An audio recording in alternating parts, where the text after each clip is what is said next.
Hi, my name is Joe Cirillo with Gospel First, and thanks for your decision to follow me on the exciting journey to find Christ Restored Church in our day. But before I give you question 28, did you find the answer to question 27? Who was Joseph Smith, and was he truly called a prophet? So let's take a closer look at Joseph Smith's life and ministry, and then you decide. Joseph Smith Jr. was from 1805 to 1844, was born in Sharon, Vermont, and is regarded by members of the church and other restorationist movements as a prophet called of God, chosen to restore the true gospel of Jesus Christ in the latter days after a period of widespread apostasy. Well, in 1820, at the age of 14, Joseph Smith sought guidance from God to know which church to join. According to his account, during a prayer in a grove of trees near his home in Palmyra, New York, he was visited by God the Father and Jesus Christ, who instructed him not to join any church because the fullness of the gospel had been lost through apostasy. Well, the event known as the first vision is considered the foundational event of his prophetic calling. In 1823, Joseph Smith was visited by an angel named Moroni, who revealed the location of ancient golden plates hidden in a hill near his home. These plates, inscribed with a record of ancient inhabitants of the Americas, were translated by Joseph Smith through the gift and power of God into what became known as the Book of Mormon. Well, this book is regarded by the members of the restored church as scripture. Alongside the Bible is another witness of Jesus Christ.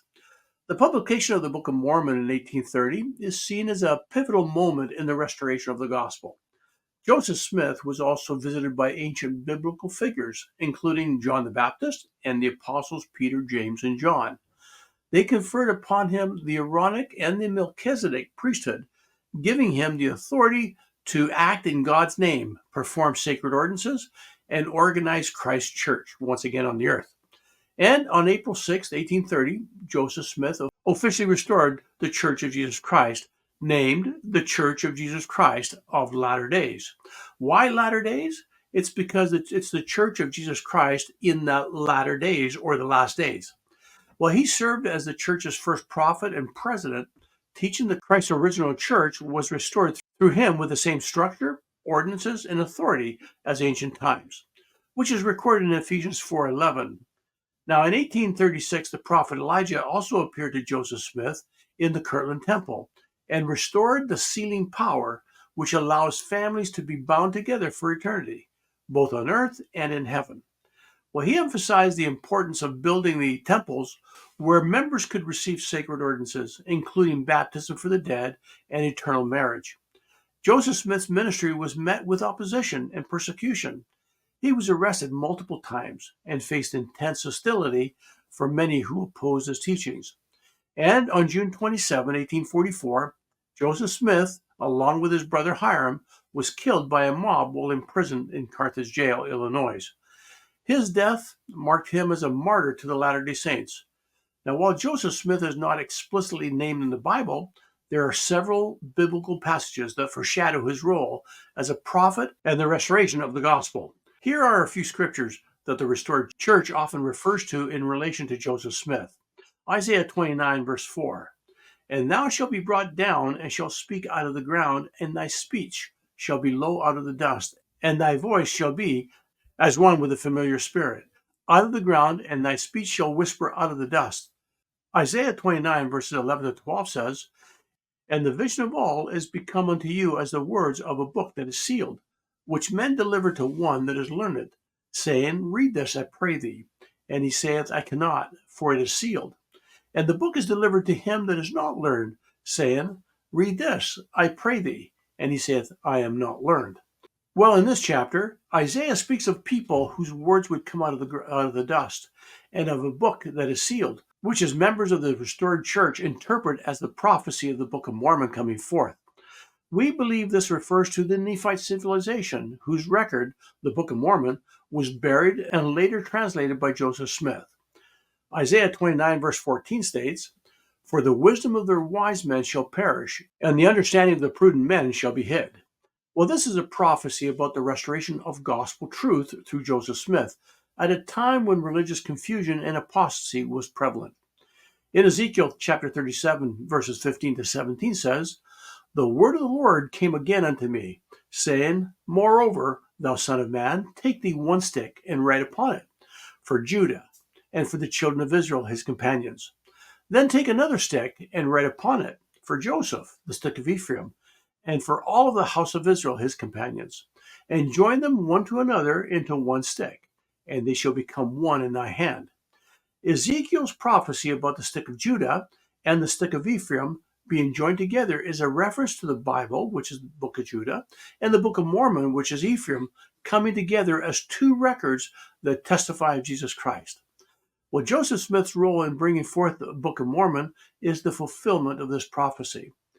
In Acts chapter 3, verse 21 says, Whom the heaven must receive, and until the times of restitution of all things, which God hath spoken by the mouth of all his holy prophets since the world began. Well, this passage speaks of the times of restitution of all things before the second coming of Christ. Latter-day Saints believe this refers to the restoration of the gospel, which Joseph Smith initiated with the restoration of priesthood keys, the translation of the Book of Mormon, and the establishment of the church. Revelations chapter 14, verses 6 says, And I saw another angel fly in the midst of heaven, having the everlasting gospel to preach unto them that dwell on the earth. Well, in the book of Revelation, John speaks of an angel flying in the midst of heaven, having the everlasting gospel to preach to all nations. Latter-day Saints believe this refers to the angel Moroni, who appeared to Joseph Smith and led him to the golden plates, which were later translated in the Book of Mormon, thus restoring the fullness of the gospel. Genesis chapter 49, verse 22 to 26 says, Joseph is a fruitful bough, even a fruitful bough by a well, whose branches run over the wall, meaning that his generation will cross the ocean. The archers have sorely grieved him and shot him and hated him, meaning that the mobs hated Joseph Smith and was killed by a bullet. But his bow abode in strength, and the arms of his hands were made strong by the hands of the mighty God of Jacob. From thence is the shepherd, the stone of Israel. Even by the God of thy father, who shall help thee, and by the Almighty, who shall bless thee with blessings of heaven above, blessings of the deep that lieth under, blessings of the breasts and of the womb. The blessings of the Father have prevailed above the blessings of my progenitors, unto the utmost bound of the everlasting hills.